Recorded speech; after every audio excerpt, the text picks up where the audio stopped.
அதிகாரம் இறைவணக்கம். குறள் எண் 4.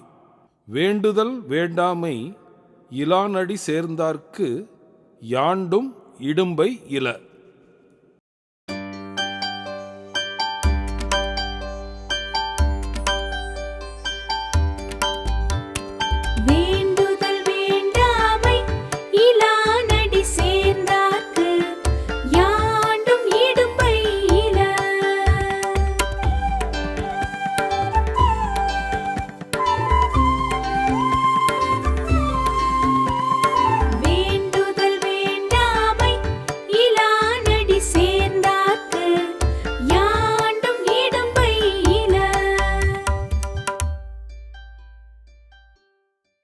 வேண்டுதல் வேண்டாமை இலான் அடி சேர்ந்தார்க்கு யாண்டும் இடும்பை இல.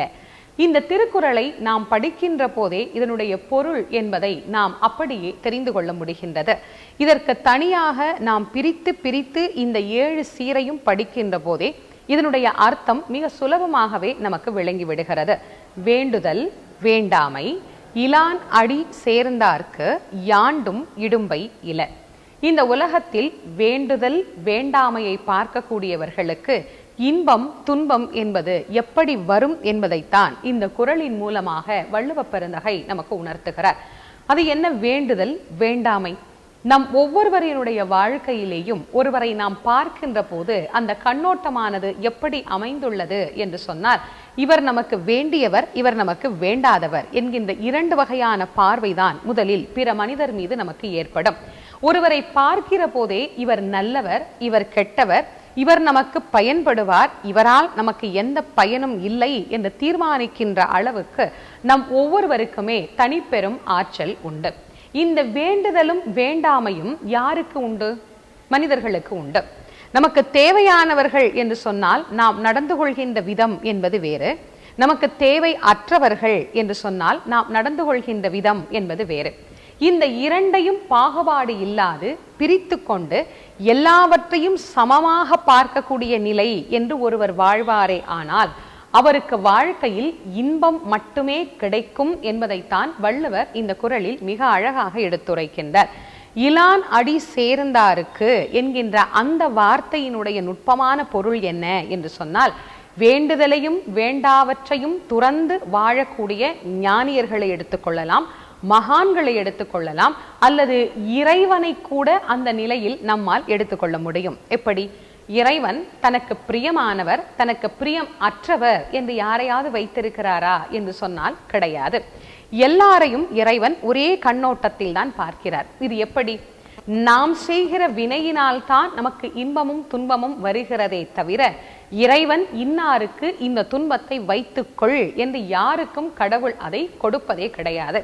சிந்தித்து பாருங்கள். பல பேருக்கு ஒரு கேள்வி வரும், இறைவனிடத்திலே போய் நாங்களும் பிரார்த்தனை செய்கிறோம், நாங்களும் வழிபடுகிறோம், ஆனால் இறைவன் அவருக்கு கருணை காட்டுவது போல் எங்களுக்கு ஏன் கருணை காட்டுவதில்லை என்கின்ற கேள்வி பல பேருக்கும் ஏற்படும். இதிலிருந்தே தெரிந்து கொள்ளலாம், கடவுளுக்கு எந்த விதமான பேதமையும் கிடையாது என்பதை மறைமுகமாக கடவுள் இப்படி உணர்த்துகிறார். எப்படி? நாம் செய்த வினையின் பலனைத்தான் நாம் இப்பிறவியில் அனுபவிக்கின்றோமே தவிர்த்து இறைவனிடத்திலே சென்று நான் உனக்கு பிரியமானவன், நீ எனக்கு வேண்டுவதையெல்லாம் கொடு, நான் உனக்கு பிரியமானவன் அப்படின்னு நாம சொல்ல கடவுள் நமக்கென்று தனித்துவமாக ஏதாவது தந்து விடுவாரா என்றால் கிடையாது. எல்லாவற்றையும் ஒன்றாக நோக்கக்கூடிய நிலை என்பது இறைவனுக்கு உண்டு. சரி, இதற்கு அடுத்த நிலை வேறு யாருக்கு வரும் அப்படின்னா ஞானியர்களுக்கு வரும். ஓடும் சல்லியும் ஒக்கவே நோக்கினர். அவர்களுக்கு எல்லாமே ஒன்றாக தெரியும். அந்த ஞான நிலைக்கு அடுத்த நிலையை மனிதர்களாகிய நாம் எடுத்துக்கொண்டோமேயானால் இன்பம் என்பது மட்டுமே நம்முடைய வாழ்வில் நிலைத்திருக்கும், துன்பம் என்பது நம் ஒவ்வொருவரிடத்திலும் வந்து அணுகாது என்பதைத்தான் வள்ளுவர் இந்த திருக்குறளில் மிக அழகாக சொல்லியிருக்கிறார். இனியும் நாம் இவர் வேண்டியவர் வேண்டாதவர் என்கின்ற பாகுபாடுகளை நீக்கி எல்லோரையும் ஒன்றாக பார்க்க ஆரம்பித்தோமையானால் இன்பமான வாழ்க்கை என்றைக்கும் நம்மை தொடர்ந்து கொண்டே இருக்கும்.